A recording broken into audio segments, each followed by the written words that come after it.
noches, muchas gracias por la acogida y en principio decir que me adhiero al elogio hacia Pablo. El trato magnífico y estoy encantado con el trato que me está dispensando pues todo el de Priego Montilla.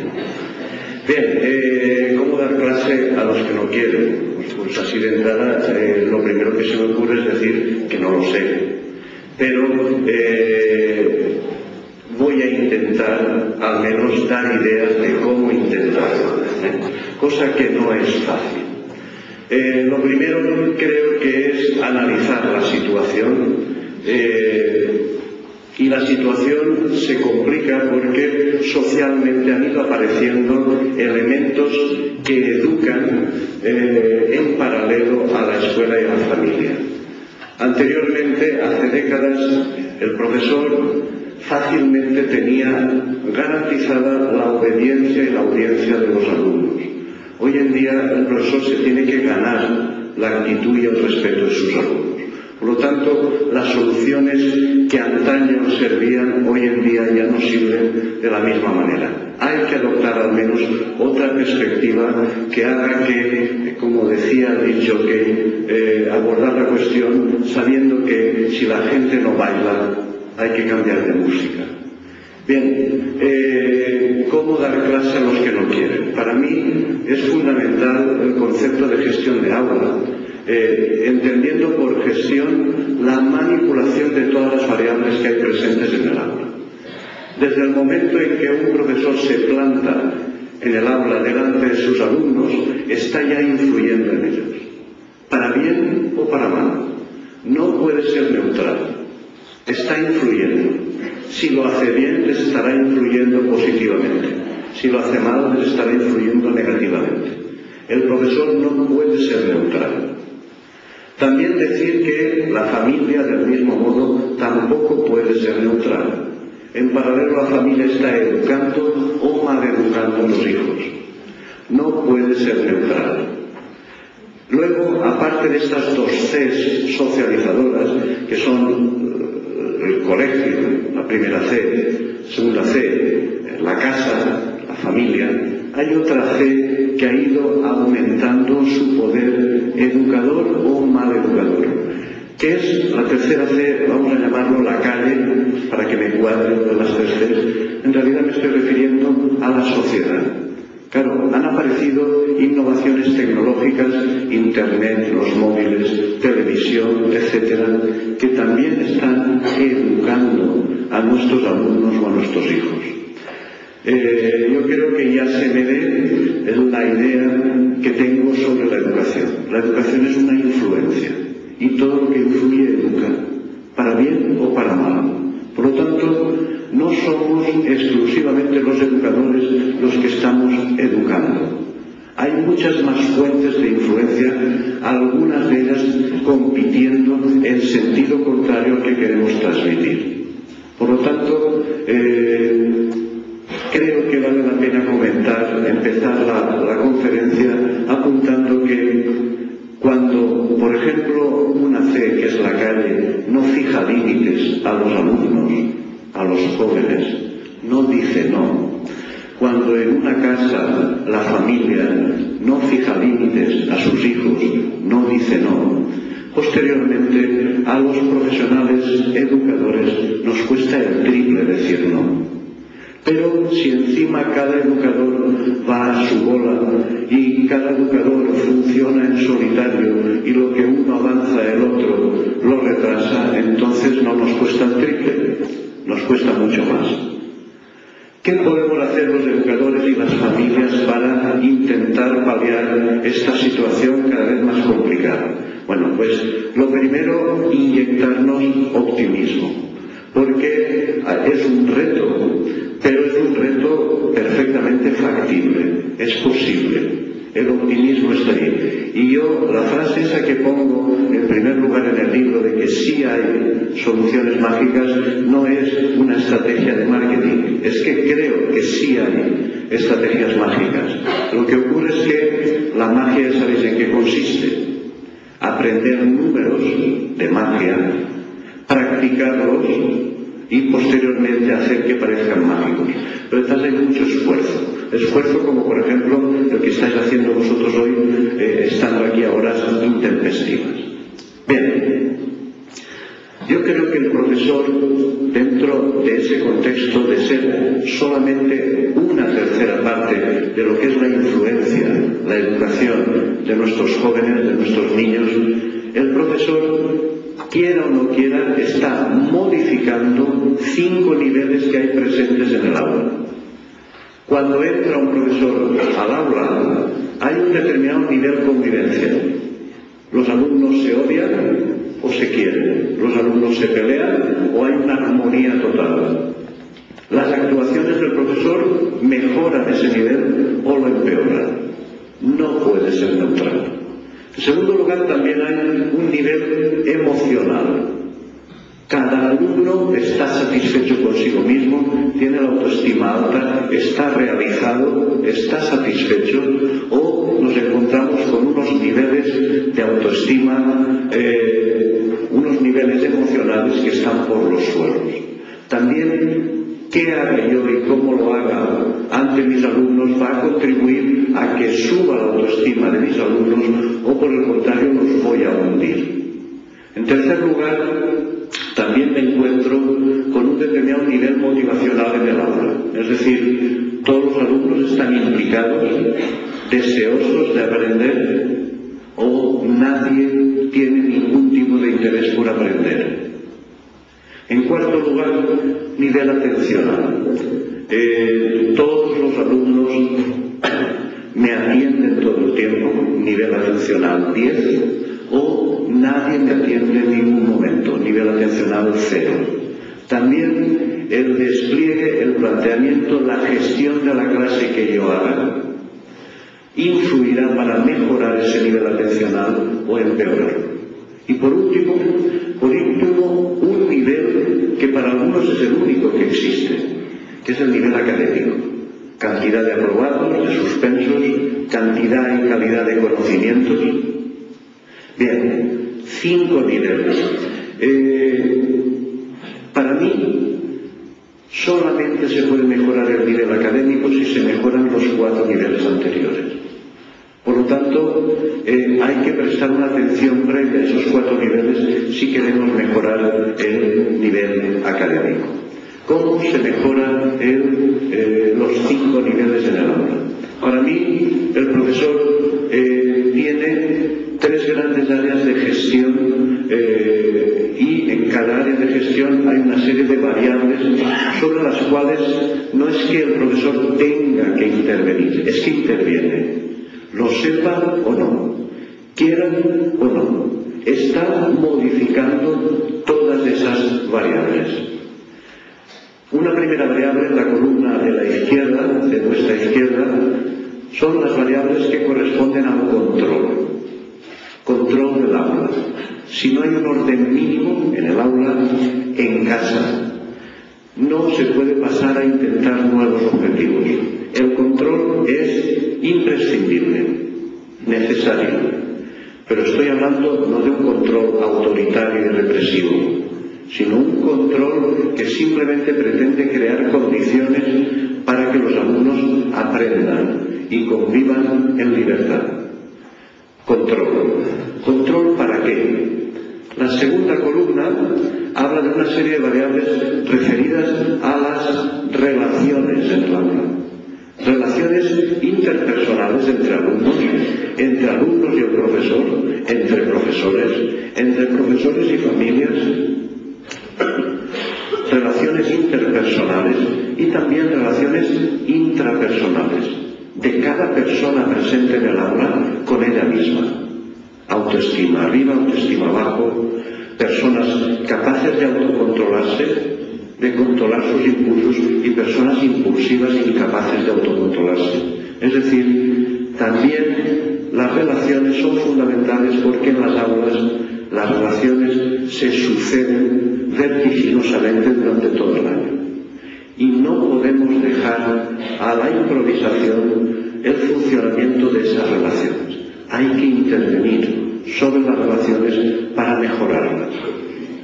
En tercer lugar, Bueno, mejorar las relaciones, mejorar el control del aula. ¿Para qué? Para que aprendan. Para que aprendan materias académicas, pero también para que aprendan a convivir, a ser personas.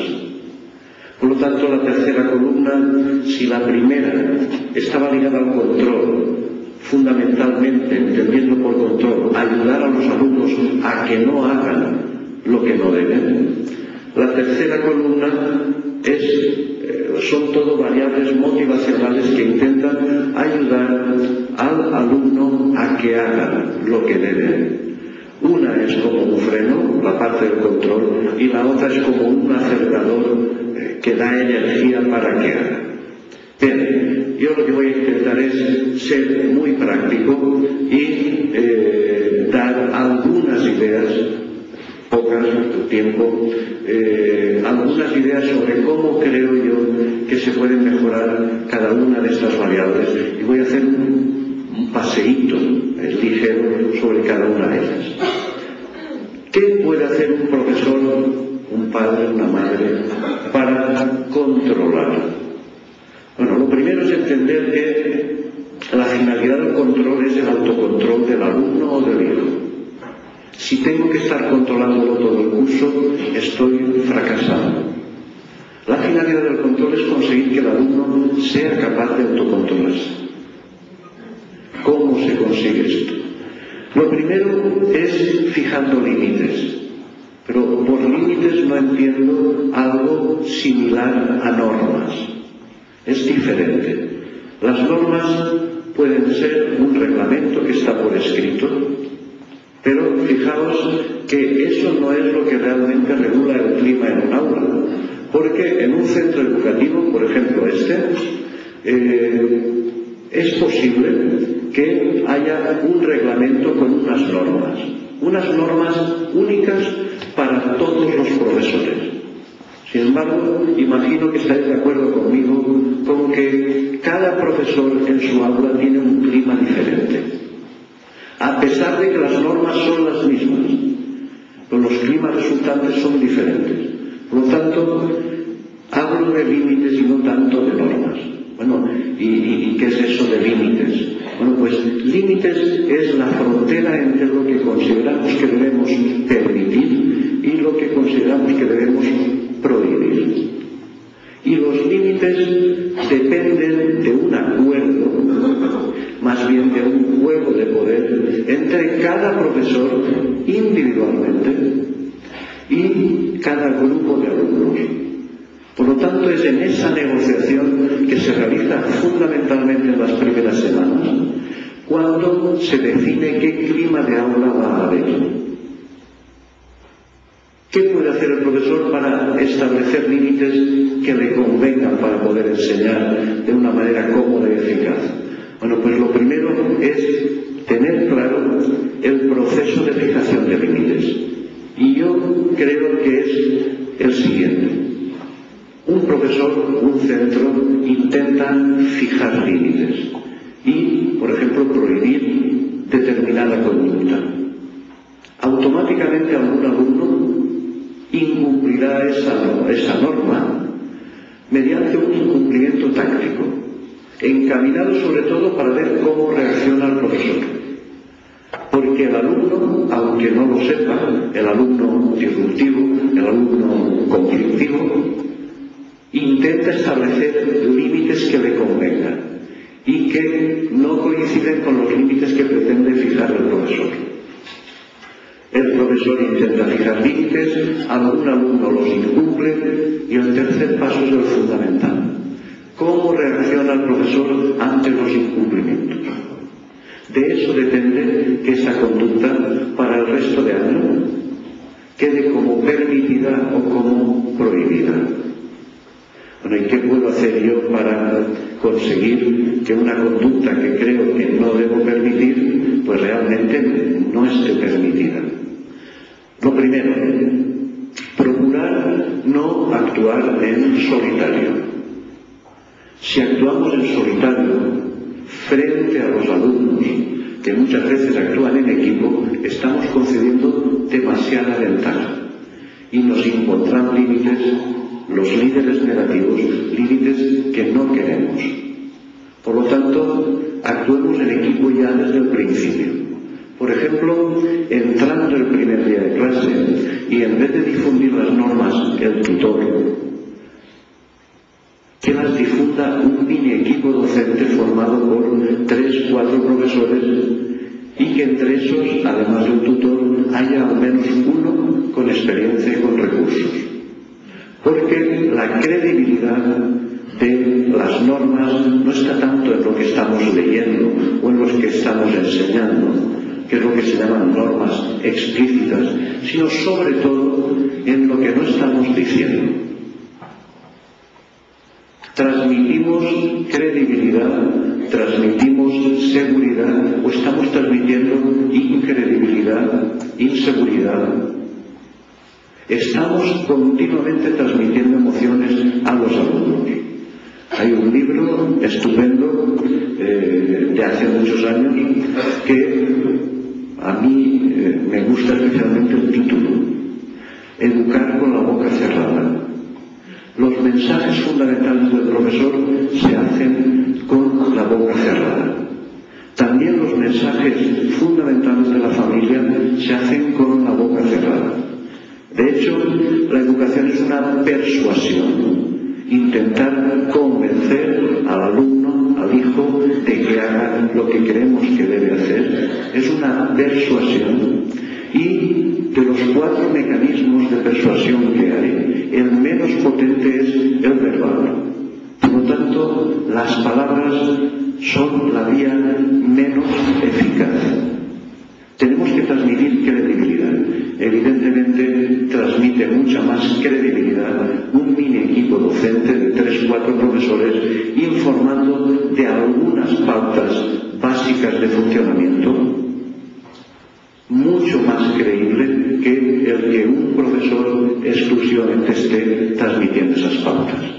En casa, bueno, evidentemente un mensaje que emita el padre y la madre conjuntamente, aunque luego en privado no estén de acuerdo, bueno, pues el mensaje que emita va a ser mucho más eficaz que si uno solo de ellos lo está emitiendo.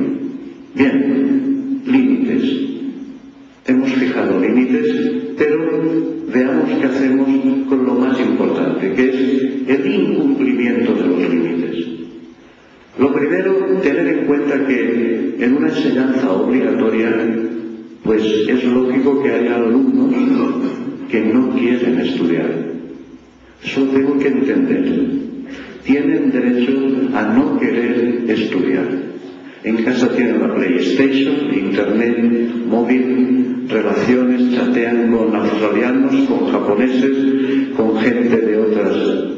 Tienen tal cantidad de estímulos que les distraen que es muy complicado estudiar.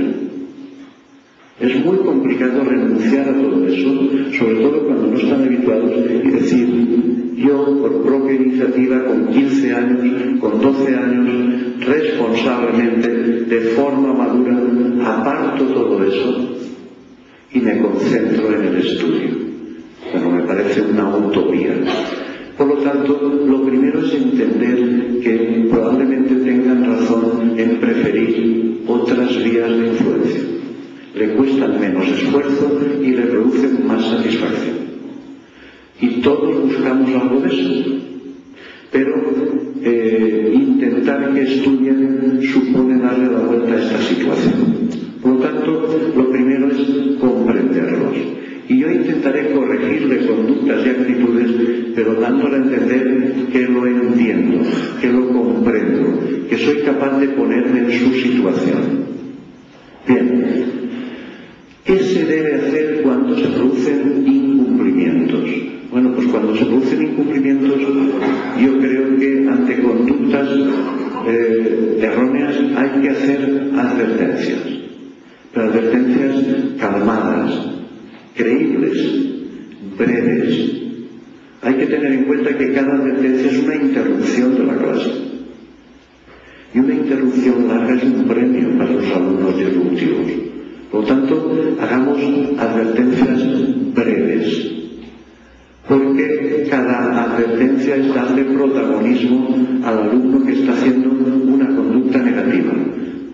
cuanto más breve la advertencia, menos protagonismo le doy cuando hace algo negativo.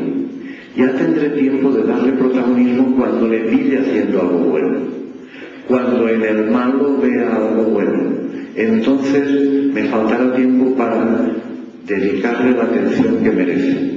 Pero es un error dedicarle demasiada atención ligada a conductas negativas. Y generalmente no es extraño ver que los profesores, algunos profesores, premian con atención y con protagonismo las malas conductas y le dedican muchísima más atención a los alumnos disruptivos que a los alumnos que están por la labor. Y es un error, a mi juicio. Por lo tanto, hagamos advertencias, pero no hagamos amenazas. Las amenazas son un peligro. Lo he contado esta mañana en Córdoba, he referido una anécdota, un caso que pasó la semana pasada en una conferencia donde una profesora desesperada había recibido amenazas de un alumno y la profesora estaba totalmente desquiciada, atemorizada porque el alumno la había amenazado. Y la profesora decía, ya no sé qué hacer, he llegado a amenazarle con... Estábamos hablando de las advertencias.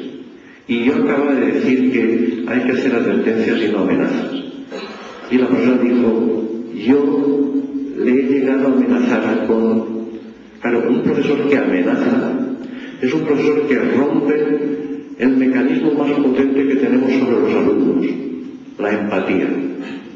Un profesor que conecta emocionalmente con sus alumnos como personas es un profesor poderoso sobre el alumno. De hecho, por ejemplo, yo recomiendo entre las diferentes estrategias, recomiendo iniciar la clase rápidamente para concentrar la atención. Y prefiero que se pase lista o que se produzca un periodo de charla informal entre los alumnos a mitad de la clase. Porque me parece fundamental que un profesor deje 5 minutos perdidos entre comillas para escuchar a todos los alumnos, porque lo habitual es que hablemos y que ellos estén pasivos y escuchando. Estoy hablando de invertir la situación y dedicar 5 minutos a escuchar sin juzgar. Dedicar un solo minuto a escuchar a un alumno problemático, a un alumno que no quiere, hace muy improbable que durante la siguiente media hora ese alumno nos dé problemas. Me imagino que estaréis de acuerdo. ¿Por qué? Pues porque hemos establecido un vínculo de empatía. Y repito, la empatía es el mecanismo más poderoso para influir sobre los alumnos. Por tanto, estoy hablando de hacer advertencias son avisos. Si alguien no ha sacado el material, por favor, saca el material. Punto. Si puede ser con un gesto, si no con una palabra, sino con una frase breve, calmada, pero firme, transmitiendo firmeza. Que el alumno entienda que si no saca el material, le ocurrirá algo más. Tendrá que asumir consecuencias, pero consecuencias que él se busca. Y yo podré corregir con ese estilo sin perder el vínculo de empatía. La firmeza calmada y afectuosa, pero firmeza. Estoy hablando en clase, estoy hablando también, el mismo consejo sirve perfectamente para las familias. La firmeza calmada y afectuosa, pero firmeza. Saber decir no. Para algún para algún autor, educar es decir no. Todos sabemos que tenemos que decir no, pero cuesta mucho decir no, sobre todo cuando presiona. Por lo tanto, hagamos advertencias y no hagamos amenazas. De todas maneras, las advertencias sirven para corregir conductas, pero no suelen servir cuando se trata de actitudes negativas y desafiantes de los alumnos. Alumnos que están totalmente desenganchados de la clase y que manifiestan su resistencia mediante conductas que pretenden el segundo gran objetivo de los alumnos disruptivos, que es plantear un conflicto de poder al profesor.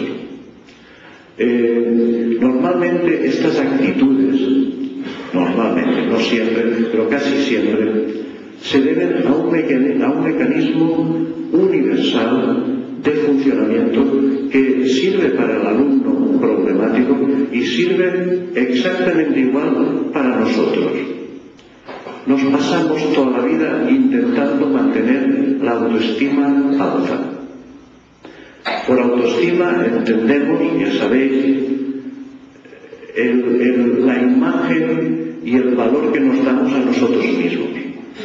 Y fundamentalmente se refiere a dos ideas. Una idea, sentirse capaz de algo, es decir, tener la sensación de que yo valgo para algo. Un carpintero que hace bien una mesa, un mueble, tiene esa sensación de que vale para algo. Un fontanero que hace algo bien tiene la misma sensación. Un profesor al que le sabe las cosas tiene esa misma sensación. Un alumno brillante académicamente tiene esa misma sensación. Un alumno problemático no tiene esa sensación en clases exclusivamente académicas. Por lo tanto, la autoestima le bajará los suelos. Sensación de valer para alguien, pero también sensación de valer para alguien, que alguien nos reconozca que valemos para algo. Valer para algo, valer para alguien. Y voy a poner un ejemplo de cómo arrancan muchas conductas inadecuadas y muchas actitudes negativas. Los chistes, mientras yo no entienda este mecanismo y le proporcione vías para que en mi clase de matemáticas él se sienta capaz y reconocido. ¿Cómo? Bueno, pues le tengo que plantear otra clase de clase. Le tengo que proporcionar las 3 A's, es decir, atención. Pero atención no cuando hace las cosas mal, sino cuando hace las cosas bien.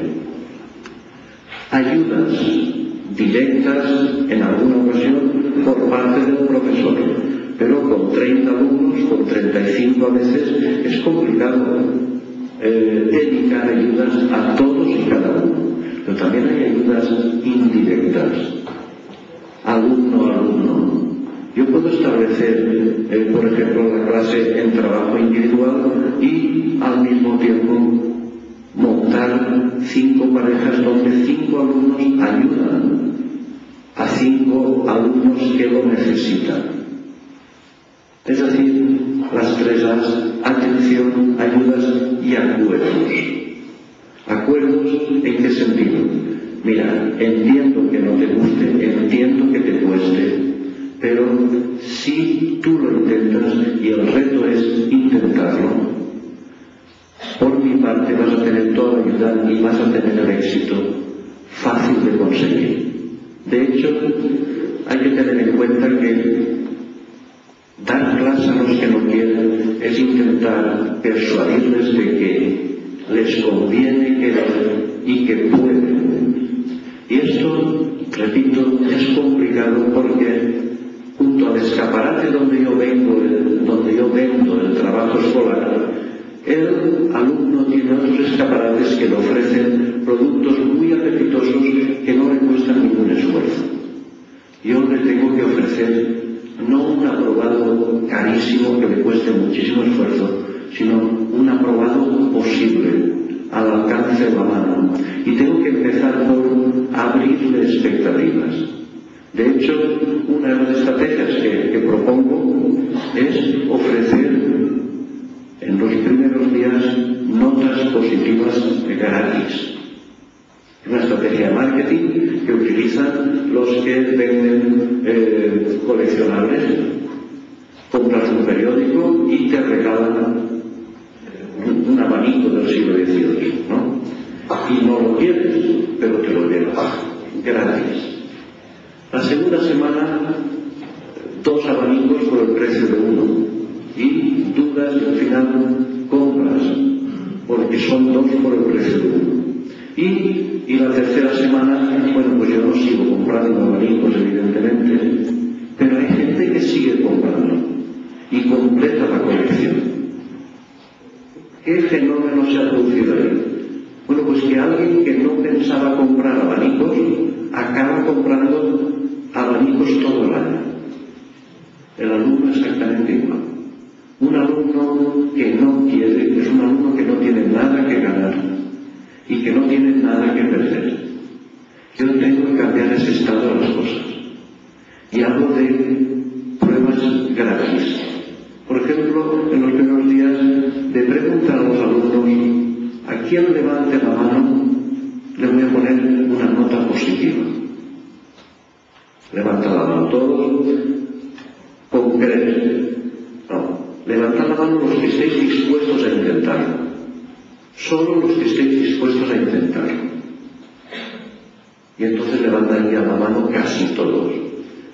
Y les pongo un punto positivo para que lo vean. Y les digo, estáis empezando a probarlo. No intentes construir una pirámide. Por una piedra. Después otra. Después otra. Y al final resulta que tienes una pirámide. Pero no le planteemos como reto construir una pirámide. A veces los mensajes son, este año pórtate bien, a ver si apruebas. Un reto de todo un año es muy complicado. Empecemos por retos simples, que se pueden hacer en 5 minutos. Retos abreviados, pero posibles. Y démosles las pruebas inmediatamente. Porque no basta con que le digan que le voy a aplicar otros criterios de evaluación. No se lo creen, lo tienen que ver. Pero además no tienen que verlo en Navidad. Los alumnos no pueden tener el primer referente de evaluación en Navidad. Una persona que tiene fuerza de voluntad cero, no le podemos plantear un reto a 4 meses vista. Hay que darle notas antes, mucho antes. Pero no os asustéis, no estoy hablando de dar boletines todas las semanas, boletines que tenga que enviar el profesor. Estoy hablando de pactar con algunos alumnos qué están dispuestos a darme como profesor. Pactar con esos alumnos qué está dispuesto a dar. Y que él mismo tenga su boletín personalizado sobre la mesa, donde, por ejemplo, él se compromete a esfuerzo, hábitos de trabajo, contribución a la convivencia, mejora, se compromete a eso, y esas variables las tiene, él las ha escrito y las tiene sobre la mesa. Y cuando yo veo que las va cumpliendo, simplemente le firmo que las está cumpliendo. Porque si establecemos un compromiso y yo tengo que hacer mucho esfuerzo al final, los compromisos no pueden ser un castigo para el profesor. Tienen que ser económicos, sencillos de hacer el seguimiento. Por ejemplo, eso. O por ejemplo, que se ponga al alumno cada día una nota en comportamiento y una en trabajo. Y anunciarle que cuando tenga varias notas positivas, automáticamente se la firmaremos con una frase y lo llevará a los padres. Es decir, estamos abriendo expectativas, estamos intentando enganchar a alumnos que habitualmente no se enganchan. Evidentemente, un alumno que se ve con algún positivo o con algún criterio de evaluación conseguido a la semana o a las 2 semanas, es un alumno que ya tiene algo que perder y que ya tiene algo que ganar. Por lo tanto, hay que abrir puertas. De todas maneras, vamos a ponernos en lo peor. Es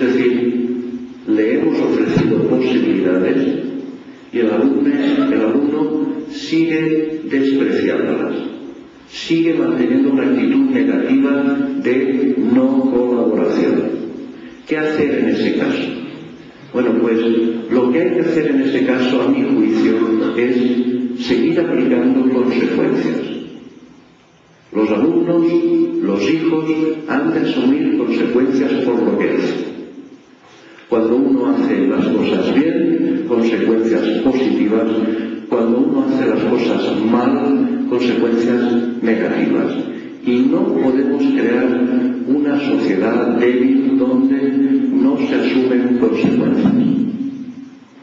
Cuando yo consigo que un alumno asuma consecuencias, le estoy ayudando, aunque le esté aplicando una sanción.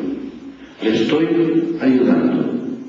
Claro, previamente le habré dicho, ayúdame a no usar sanciones. Cambia. Pero si no cambia, le diré, tú te has hecho acreedor a esta sanción y debes asumir las consecuencias. Estoy hablando de la responsabilidad, hacer alumnos responsables y maduros.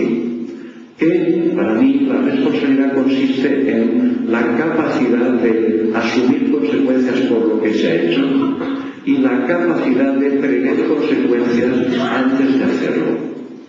Eso sí, si el alumno cambia, se lo agradeceré y se lo reconoceré. Bien, con esto lo que estoy hablando es que las actitudes negativas de los alumnos, a mi juicio, deben ser tratadas planteándole una disyuntiva y que elija. Una posibilidad es que se comprometa a cambiar, pero no que nos lo digan, que nos lo demuestren. Dame una prueba, ya. 5 minutos más tarde, dame una prueba, ya. Si no, sanción.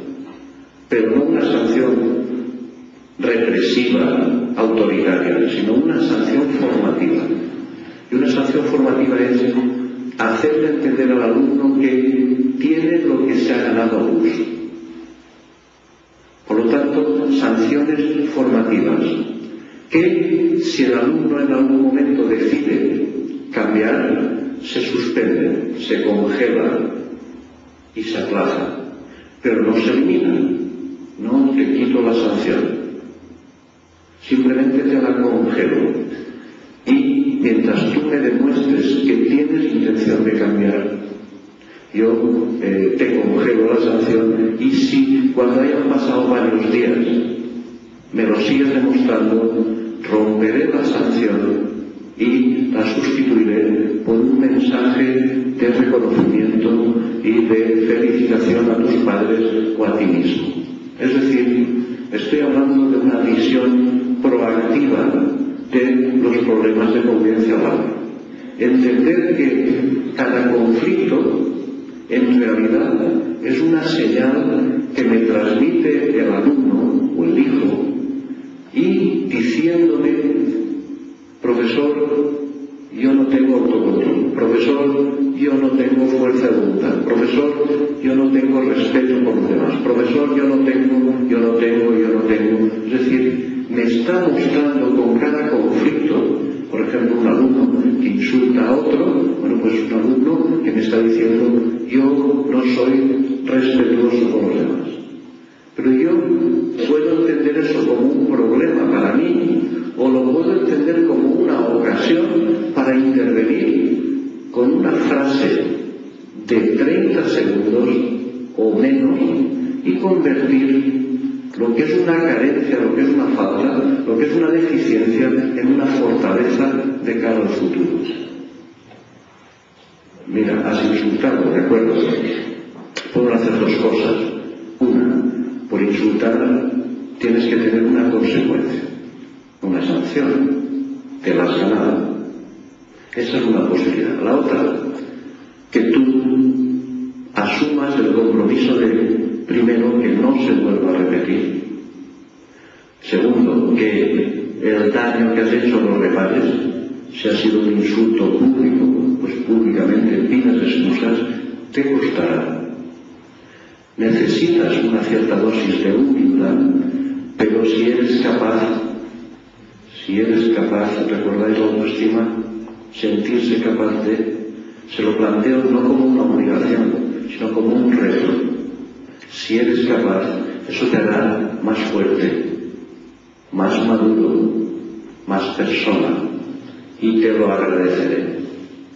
Pero no te voy a forzar. Claro, el alumno que decide que no quiere la sanción y que se compromete a, y nos lo demuestra. ¿Recordáis una frase que yo he dicho hace mucho tiempo? Que venía a decir, la finalidad del control es el fortalecimiento del autocontrol. Estoy intentando que ese alumno sea un poco más capaz de autocontrolarse. A lo mejor no funciona en química. En química no me funciona, pero es un alumno que ha aprendido una lección socioemocional. Probablemente más útil que la lección de química que le pueda dar.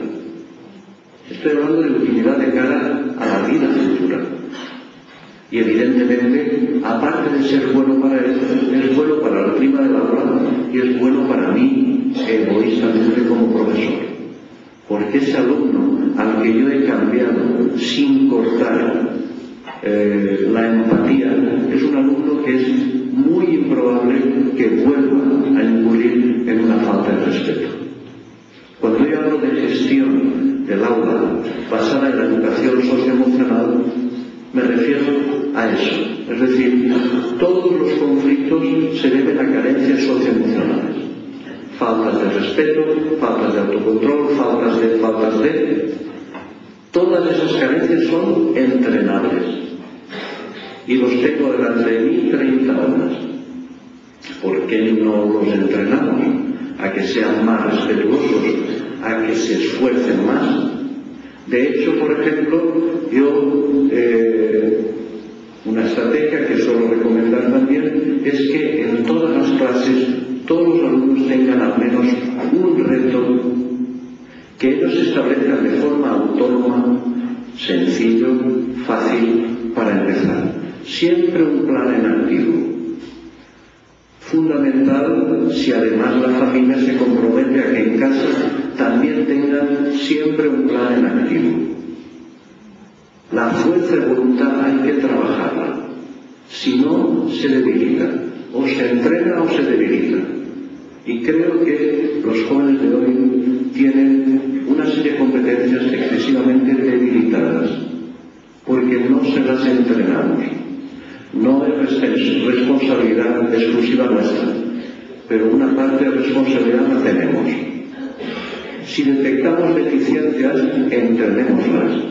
De esta manera, siempre un plan activo.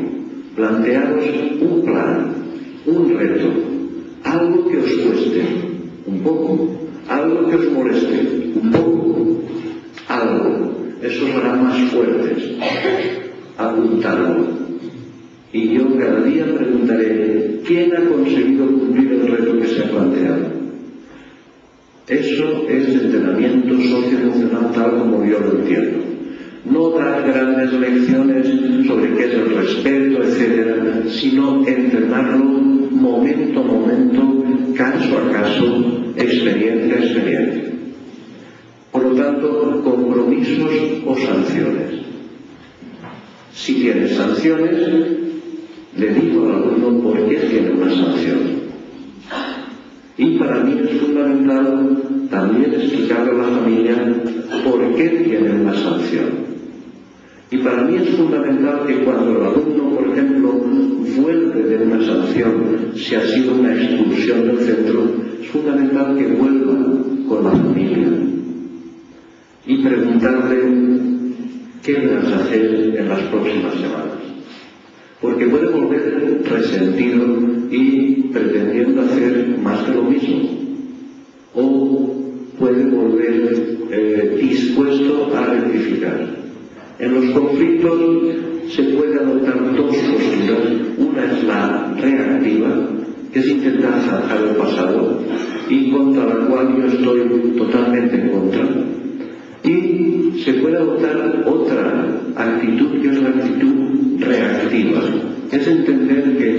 cada conflicto es una ocasión de que el alumno rectifique, cambie y mejore, y ocasión de que yo, haciendo que el alumno mejore, cada vez me entrene mejor en gestionar los conflictos. Por lo tanto, educación socioemocional es educación de los alumnos y de mí como profesor y de las familias en tercer lugar, ¿no? Todos tenemos que aprender continuamente. Por último, decir aquí, en cuanto de tiempo, no sé cómo vamos. No quiero cansaros, sí que me gustaría que hubiera un turno de preguntas, porque es lo que más puedo dar. Simplemente decir que aquí en la izquierda hay estrategias para que los alumnos no hagan, pero si nos quedamos ahí, estamos haciendo un control autoritario y represivo que no sirve absolutamente para nada. Yo no puedo mantener a mis alumnos, a mis hijos, exclusivamente con estrategias de control. Es pesadísimo, además es muy complicado. Se suele decir que, y estoy totalmente de acuerdo, el profesor que mejor controla la clase es el que menos estrategias de control utiliza. Es decir, que casi el profesor que mejor controla la clase, casi todo lo que yo he dicho no lo utiliza. Al final, en principio sí, al final. ¿Por qué? Bueno, pues porque el control debe ser mínimo, pero suficiente.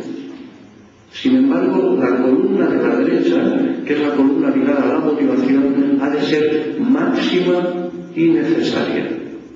Control mínimo y suficiente, motivación máxima y necesaria. Si el alumno no quiere, no hay nada que hacer. Por lo tanto, lo tengo más o menos controlado, pero el objetivo es conseguir que el alumno se implique en la clase y lo intente.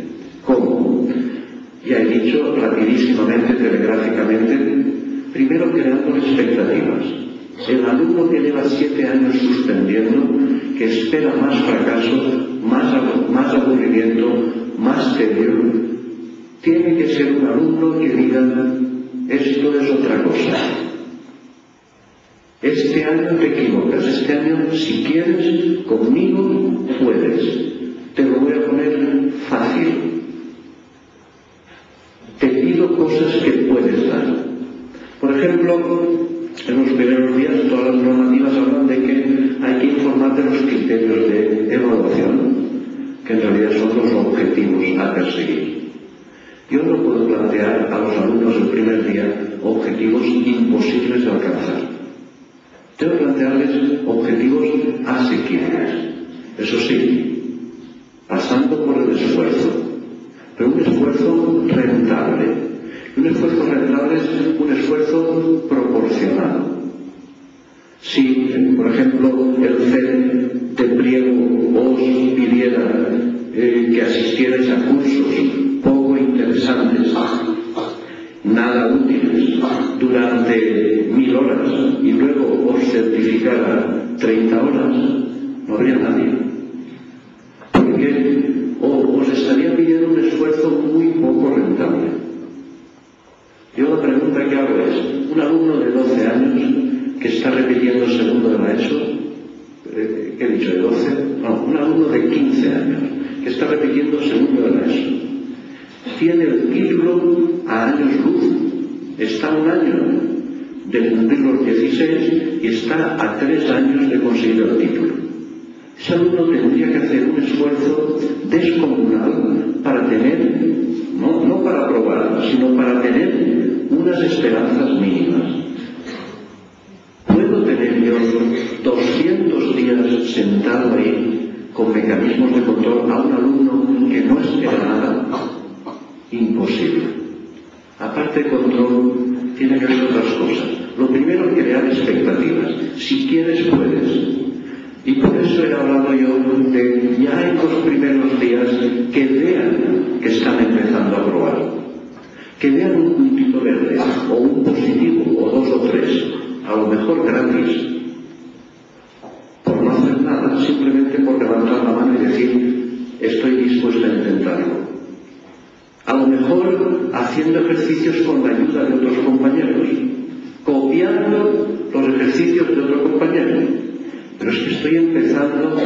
hacer rodar la rueda del carro. Y los primeros pasos son los que van a crear una disposición para el resto del año. Crear expectativas, motivación, entender que solo se mueve el que está motivado a algo. Y nuestros alumnos están desmotivados, para nada. Los alumnos que sacan ceros están hipermotivados hacia otras cosas. En realidad nadie está desmotivado, todo el mundo está muy motivado. Lo que ocurre es que tenemos que entender que lo que nosotros ofrecemos entra en directa competencia con otras ofertas muy apetitosas. Claro, si yo lo que ofrezco es una clase ladrillo, exigente, sin atender a la diversidad, donde considero que la clase es uniforme y el que pueda que me siga, le estoy cerrando la puerta al alumno. No me puedo quejar de que ese alumno me dé problemas. Me lo tengo merecido. Tengo que conseguir que se mueva, que lo intente, que lo vea posible. ¿Y eso cómo se consigue? Bueno, pues voy a ir acabando, pero primero, pensando en contenidos interesantes para ellos, no para mí. ¿Qué puedo conseguir dentro de los contenidos de mi asignatura que realmente les atraiga? Bueno, hoy en día, afortunadamente, tenemos la posibilidad de establecer, de coleccionar bancos de materiales procedentes de Internet, de recortes de prensa. Hay innumerables noticias frescas, interesantísimas, que se pueden llevar a la clase y que les interese. Pero las puedo llevar yo y las pueden llevar ellos. Ellos tienen al alcance la posibilidad de traer noticias, de traer temas relacionados con la materia. Cada un alumno que trae la noticia es un alumno que se siente protagonista. Por lo tanto, motivación, hacer la clase interesante, motivación de logro, hacer la clase activa. Cuando hemos hablado de autoestima, la persona con una autoestima alta es la persona que se siente capaz de, pero para eso tiene que hacer algo. Que los alumnos hagan algo que les haga sentirse capaces. Por lo tanto, la clase nuestra es activa, sí o no. Bueno, pues, ¿cómo averiguarlo? Bueno, pues fácil. ¿Cuántos verbos de acción puedo pensar yo que hacen mis alumnos en una clase habitual? Bueno, evidentemente, si esto fuera una clase, pues a mí me saldría un verbo de acción que habéis hecho esta noche aquí. Atender. Muy amablemente y que yo os agradezco infinito. Pero un verbo. Claro, si yo vengo 7 días aquí, yo no puedo estar 7 días soltando el rollo. Porque estoy haciendo una clase pasiva. No estoy haciendo actividades, estoy haciendo pasividades. Y no me podré quejar de que haya gente mirando el reloj, saliéndose, etc. Lo estoy provocando yo. Una clase activa es una clase en la cual yo, cuando me pongo a pensar qué hacen mis alumnos, me salen 15 verbos diferentes. Claro, los alumnos no saben cada día qué nueva actividad va a ocurrir. Y hoy están en forma de, mañana están por parejas, otro día están por grupos y otro día está el alumno más problemático explicando una diapositiva de PowerPoint que ha sacado él de no sé dónde, porque realmente a Internet sí que. Me refiero a eso. Un alumno que es capaz de hacer algo, aunque sea con la ayuda de otro, es un alumno que es muy probable que intente una nueva actividad. Sobre todo si se la puntúo y la veo. Y cuando lleva varias, rápidamente la ven sus padres. Rapidísimamente, la atención. El profesor que maneja y domina los procesos atencionales es un profesor que controla el aula. Hay que entender que en el aula la atención es lo que permite el rendimiento y la convivencia. Si tuviéramos tiempo hablaríamos de estrategias de cómo captar la atención. Cómo captar la atención de los alumnos. Muchas veces empezamos la clase de manera que en vez de captarla, la dispersamos.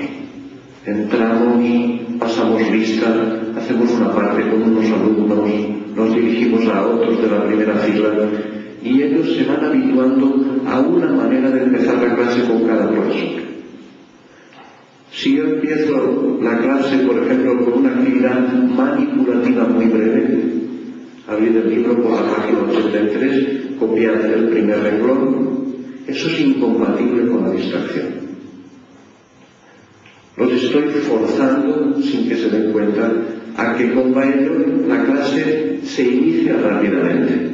Y luego ya, a mitad de la clase, en la meseta, en el paréntesis, ahí ya pasaré lista, haré los apartes con diferentes alumnos y hablaré. Pero sobre todo escucharé. Escucharé con los alumnos para averiguar sobre todo dos cosas que me van a permitir enganchar a algunos alumnos que nos enganchan. ¿Qué les gusta? Que me hablen de qué les gusta, sin miedo, de cualquier tema, estoy hablando de intereses, y que me hablen de qué se les da bien, estoy hablando de aptitudes con P. Claro, si un alumno ve que yo le atiendo cuando me habla y me cuenta qué le gusta y qué se le da bien, lo que estoy haciendo es estableciendo un nexo de empatía que me inyecta muchísimo poder para influirle, para pedirle. Por lo tanto, escuchemos, pero una escucha activa, hablemos, pero una conversación que está intentando averiguar los dos mecanismos más potentes para mantener la autoestima alta. Que tengan ocasión en la clase de contar sus intereses y sus aptitudes. Sobre la atención, simplemente decir que hay que diversificar las corrientes atencionales. Corrientes atencionales son las flechitas que van desde cada receptor al emisor. Entonces, ahora hay unas flechas que van desde vosotros y que se concentran en mí. Perfecto. Atención concentrada. Y yo distribuyo la atención entre todos vosotros. Atención distribuida. Pero hay alumnos que en vez de concentrar la atención, lo que hacen es que la dispersan. Claro, si yo me moviera por el aula, y para eso tengo que tener una distribución del aula que me permita moverme, y me situara al lado de un alumno de última fila, evidentemente estoy cambiando las corrientes atencionales. La flechita que va desde aquel alumno del fondo hasta mí, que es muy larga, semicamuflado, y además con un determinado ángulo, yo la transformo en una flechita muy cercana. Y eso cambia totalmente los mecanismos atencionales. Hay que conocer las corrientes atencionales y diversificarlas. Yo puedo estar perfectamente controlando el aula, explicando desde una posición cercana, casi al final de la clase, dirigiéndome a un alumno, a otro problemáticos. Los estoy controlando y estoy captando su atención. Mantener la atención, captarla, mantenerla y reforzarla, agradecer la atención. Después podríamos hablar de algunas variables más. Yo creo que es el momento de dejar el paso a las preguntas porque no da tiempo a hablar de todo. Y como acabo de hablar de la atención, de captar y de mantenerla, ya sabéis que el tercer paso era agradecerlo. Por lo tanto es de nobleza por mi parte agradeceros infinito la atención que me habéis prestado a estas horas de la noche. Muchas gracias.